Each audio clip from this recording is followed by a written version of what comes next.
Habari za jioni mtazamaji wa SKF TV, karibu sana katika mkusanyiko wa taarifa ya habari jioni ya leo ya Mei 19, 2025. Uko na Mipendo Gotton na kusogezea habari hizi jioni ya leo katika studio zetu zilizopo Panjiro, Arusha, Tanzania. Endelea kutufuatilia katika mitandao ya kijamii Facebook, Instagram, mtandao wa X ukiandika SKF TV, lakini pia kusubscribe, kulike pamoja na kucomment.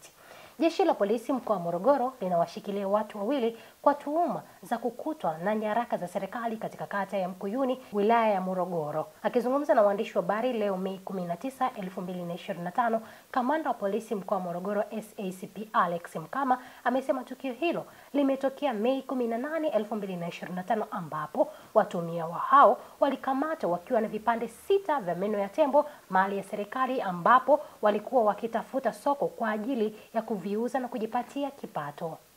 Watuhumiwa wengine wawili wamekamatwa wakiwa na nyara za serikali.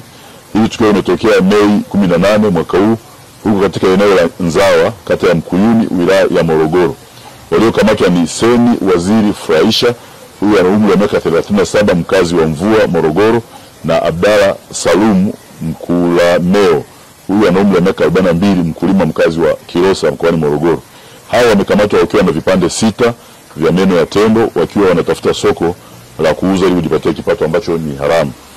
Uchunguzi wa tukio hilo unaendelea kwa weledi kwa kushirikiana na wadau wengine wa kijinai. Jeshi la polisi mkoa wa Morogoro pia linatoa onyo kwa wawindaji haramu na wahalifu wengine wote kuacha kabisa vitendo hivi ambavyo vinahujumu rasilimali za nchi. Watakaobainika kukiuka sheria hizo watachukuliwa hatua kali za kisheria bila muhali ili kulinda maisha ya wananchi na rasilimali za nchi yetu. Nikisalia hapo Morogoro, jeshi la polisi mkoa wa Morogoro limemkamata Dines Faustin, askari wa jeshi la wananchi Tanzania JWTZ, kwa tuhuma za kuendesha gari akiwa katika hali ya ulevi kupita kiasi na kupelekea kugonga miundombinu ya barabara. Kwa mujibu wa kamanda wa polisi mkoa wa Morogoro SACP Alex Mkama, tukio hilo limetokea Mei 17, 2025 katika eneo la Bingwa, manispaa ya Morogoro, ambapo askari huyo alikamatwa akiendesha gari aina ya Nissan lenye namba za usajili T 560 EDG, huku kipimo cha ulevi kikionyesha kiwango cha 305.9, hali iliyosababisha dereva huyo kushindwa kumudu gari na kugonga taa za barabarani. Jeshi la polisi mkoa wa Morogoro limeendelea na operation maalum ya kudhibiti usalama katika barabara zote za mkoani humo. Lengo kuu la operation hii ni kulinda na kuokoa maisha ya watumiaji wote wa barabara pamoja na vyombo vya moto kwa kuhakikisha sheria na kanuni za usalama barabarani zinazingatiwa kikamilifu. Katika operation hiyo iliyofanyika hivi karibuni, watuhumiwa mbalimbali wamekamatwa kwa makosa ya kuvunja sheria za usalama barabarani, ikiwemo kuendesha kwa mwendo kasi, ulevi na uendeshaji bila leseni. Mei 17, 2025 katika kata ya Bigwa, manispaa ya Morogoro, mtu mmoja mwanadada, huyu anaitwa Dines Sebastian Faustin. Huyu ni askari wa jeshi la wananchi Tanzania na mkazi wa Morogoro. Yeye alikamatwa akiendesha gari ya aina ya Nissan Juke lenye namba za usajili T 560 EDG akiwa amelewa. Uchunguzi wa kitabibu ulibaini kuwa alikuwa na kiwango cha ulevi kipimo cha 305.9, hali iliyosababisha apoteze udhibiti wa gari na kugonga miundombinu ya barabara. Yeye aligonga taa zile za barabarani. Naye amekamatwa na hatua za kisheria zinaendelea dhidi yake. Lakini aidha, mnamo Mei 17 katika eneo la Mlima wa Neema, barabara ya Ifakara kuelekea Mikumi, wilaya ya Ruhembe, Ernest Cosmas Mpunye, huyu ana umri wa miaka 29, huyu ni mkazi wa Ruaha. Yeye alikamatwa kwa kosa la kuendesha pikipiki aina ya Suzuki namba MC 491 DGE kwa mwendo kasi na akiwa amelewa. Uendeshaji wake huo uhatarishi ulisababisha ajali iliyowaathiri watembea kwa miguu 6 waliokuwa wakifanya mazoezi pembezoni mwa barabara.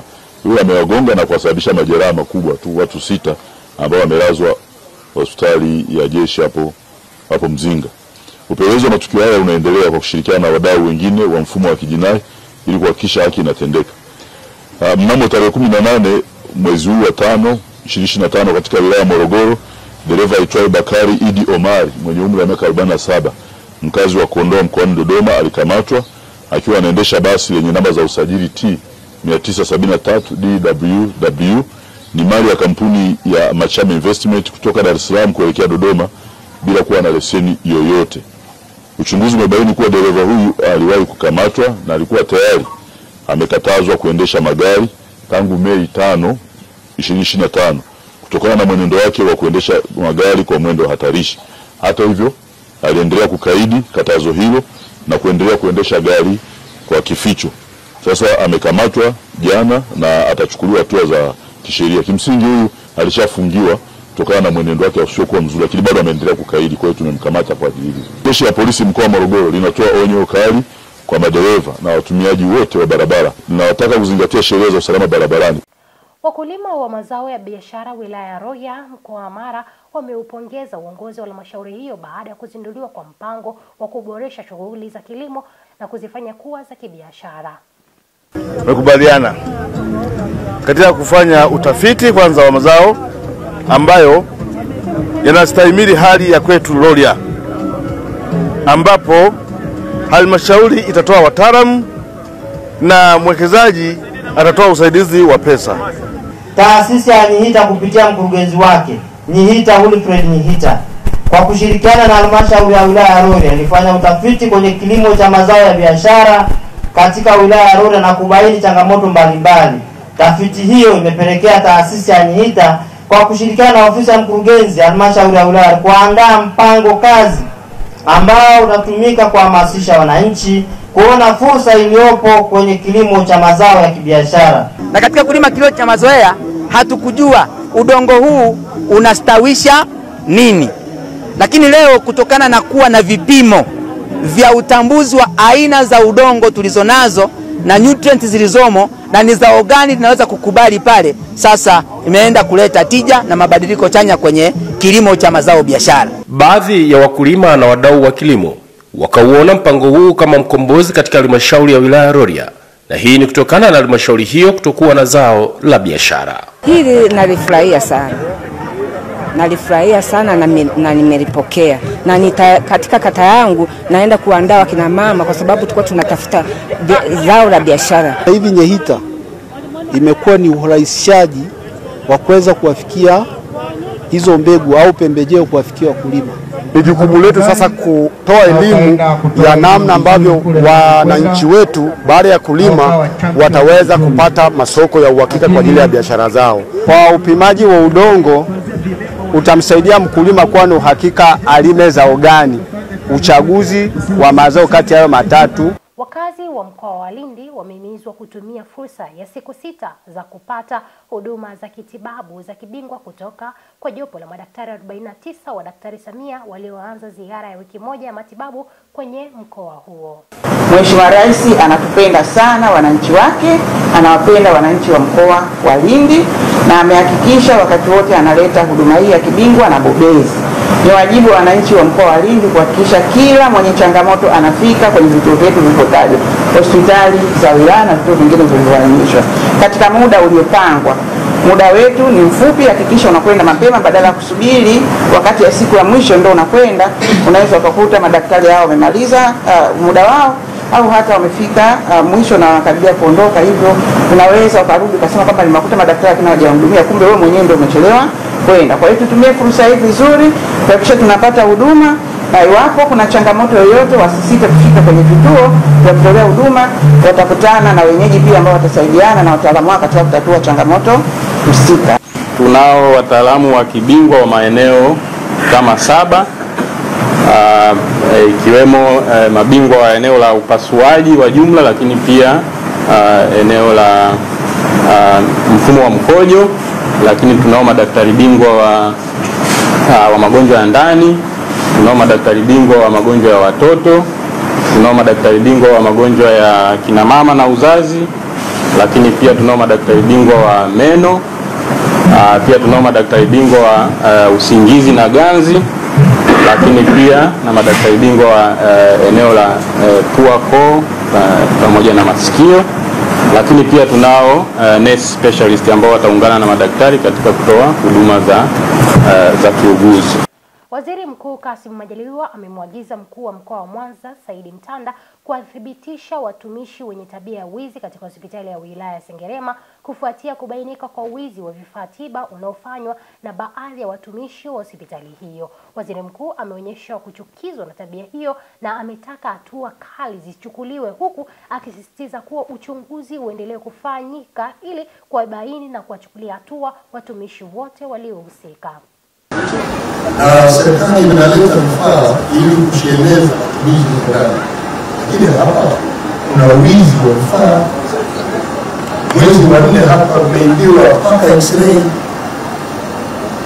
Sasa mbona mnarudisha serikali jitihada zake nyuma ili wananchi wasipate huduma? Ndiye moyo. Mheshimiwa Waziri Mkuu, mimi naitwa Dr. Danson yetu. Bahati nzuri inaanza kutoka Januari mwaka huu. Hapa pameibiwa pikipiki 3. Ndio. Ambazo zingesaidia madaktari kusafiri kutoka eneo moja kwenda eneo lingine. Ndio. Lakini pia hapa kumeibiwa tairi 5 za ambulance. Ndio. Mbunge analia bungeni kila siku kuomba magari ya kubebea wagonjwa ili kuwatoa vijijini kuwaleta hapa. Lakini ukileta tairi nyinyi mnaiba. Yaani mwezi wa 3 tumeiba tairi 5. Wizi wa vifaa vya tiba, vya theater ambazo natarajia wagonjwa wakija hapa wapate huduma za operation hapa, wasisafiri kwenda Mwanza. Utaratibu huu wa kuiba vifaa unafanywa na nani? Mheshimiwa Waziri Mkuu, mimi naitwa Dr. Danson yetu, nimeanza kufanya kazi hapa Januari 2025. Hata kama umeanza jana bado unawajibika. Ndio Mheshimiwa Waziri Mkuu. Kwa wizi ambao umetokea hivi punde ambao rushaifatika walihusika kuiba ni watumishi wa hapa hospitali. Tunaposema sasa vyote tumevikamata, viko polisi na wanachukulia hatua katika mamlaka ya usalama. Kwa nini madaktari professional ndio somea ambao mna wito wa kutoa huduma kwa wananchi, tena wananchi wenyewe hawajui hili wala hili, tunawategemea nyinyi wasomi mliosomeshwa na taifa hili na mmeleta Sengerema kuhudumia. Leo mnaleta serikali ya taifa kuhudumia, mnaiba wenyewe. Utaratibu huu utaenda mpaka lini? Mheshimiwa Waziri Mkuu, tumekwisha kuchukua hatua za kuimarisha mifumo ya ulinzi. Tunazungumza sasa kwenye maeneo mengi ya huduma na vifaa tiba tumeshaweka CCTV camera. Kwa nini mtumishi uibe kifaa cha kutolea huduma tena ya mgonjwa? Unategemea nini? Wewe kama mganga mkuu wa wilaya na madaktari wenzio, wauguzi wenzio, kwa nini mnatamani vifaa vinavyoletwa serikali? Mheshimiwa Waziri Mkuu, ni kutokuwa waadilifu, lakini tumechukua hatua. Mheshimiwa Mkuu, tunafanyaje hivi? Kwa sababu moja kati ya dosari Sengerema ni wizi wa vifaa vya hospitali. Tusitishe, tusilete vifaa. Mheshimiwa Waziri Mkuu, maombi ya mbunge. Mheshimiwa Waziri Mkuu, ni kweli hapa kulikuwa na changamoto kubwa ya wizi na tulichukua hatua kali kabisa, kwanza kuwasaka wale wote ambao wanahusika na wizi na tumeshawakamata, na miongoni mwao ni madaktari wa hapa. Na hapa tunapozungumza, kwanza niwapongeze jeshi la polisi kwa kutekeleza vizuri maelekezo ambayo tuliyatoa na kufanikisha ukamataji wa vifaa hivi, na wahusika hapa wako ndani na tayari wameshafikishwa mahakamani. Mwenyekiti wa Tume Huru ya Taifa ya Uchaguzi nchini Jaji Jacob Mwambegele amesema shughuli ya uboreshaji wa daftari la kudumu la wapiga kura katika awamu ya pili kwenye mikoa yote nchini linaendelea vizuri, huku akieleza kuwa taarifa za wapiga kura hao pia zinawekwa wazi kwenye vituo vya uandikishaji.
Nikushukuru sana mtazamaji wa SKF TV kutazama habari jioni ya leo. Ulikuwepo nami Pendo Goton, nikutakie jioni njema.